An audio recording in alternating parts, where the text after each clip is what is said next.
Imagine the frustration of constantly misplacing things, getting distracted from completing tasks at home, work, and school, or feeling like you have so much energy you just can't relax. Yeah, well, that is a daily frustration for millions of people battling attention deficit hyperactivity disorder. News Channel 15's Drew Blair is in Studio 15, and she has a closer look at how people deal with their deficits. In 18 years, the rate of prescriptions written to treat ADHD has increased by 500%. Medical experts say that dramatic climb reflects increased awareness of the mental disorder 10% of children and adults live with every day.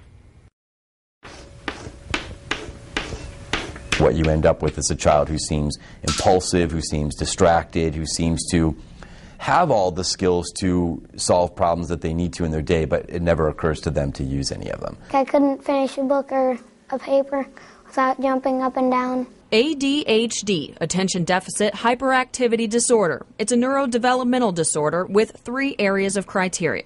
Type 1 is inattentive. The second category is hyperactive impulsive. The third and most common is a combination of the two. Literally, there's going to be 1 or 2 of those kids in every classroom. ADHD can be treated in a lot of different ways, mainly with stimulant medications. Stimulant medications are probably still the #1 intervention used. Alternatives to prescriptions include behavioral interventions like routine and organizational strategies. For every patient, they are still the individual, which means every plan that you come up with needs to be about them and their experience, their situation. ADHD is more than being easily distracted and hyperactive. It's confusing. It's feeling misunderstood. It can be depressing. It can also be dangerous if not given the proper attention. The risks are endless in terms of what can happen. More severe and frequent traffic accidents, divorce, job loss, more drug use, more substance use.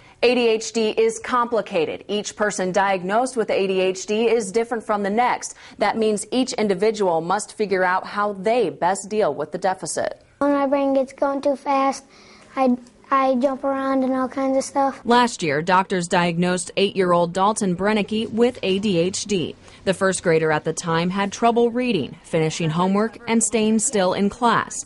Dalton also struggled outside of school. It's not just academics, it's all life. I mean, eating meals, taking showers, even playing video games. What kid doesn't like to play video games? But he wouldn't play a game start to finish because he'd lose interest. Dalton tried a couple of different prescriptions before finding one that fit. And we tried the white pill, and it worked a lot. It worked the best. Soon, Dalton's grades improved significantly, and he caught up with the rest of his classmates. I feel a lot better.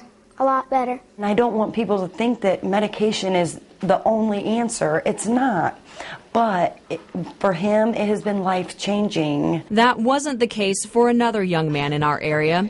Meet 17-year-old Austin Hampton. The Southern Wells High School student found out he had ADHD in 8th grade. I was pretty jittery. I bounced my knee a lot.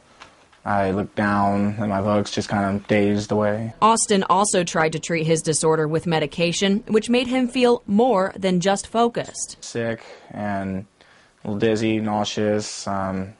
Just wasn't feeling all that great. For Austin, the side effects outweighed any benefits. His parents homeschooled for 2 years. Now, with a little more structure in life, Austin is back in school, managing his ADHD on his own. It is a lot better. He's become more interactive, more social. 2 faces, 2 ADHD cases. These 2 people dealing with their deficit the best ways they can prove one point. Treatment should always be very individually based.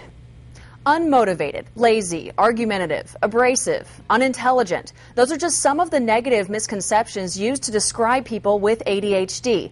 I can tell you firsthand, those are inaccurate beliefs. I was diagnosed with inattentive ADHD when I was 10 years old.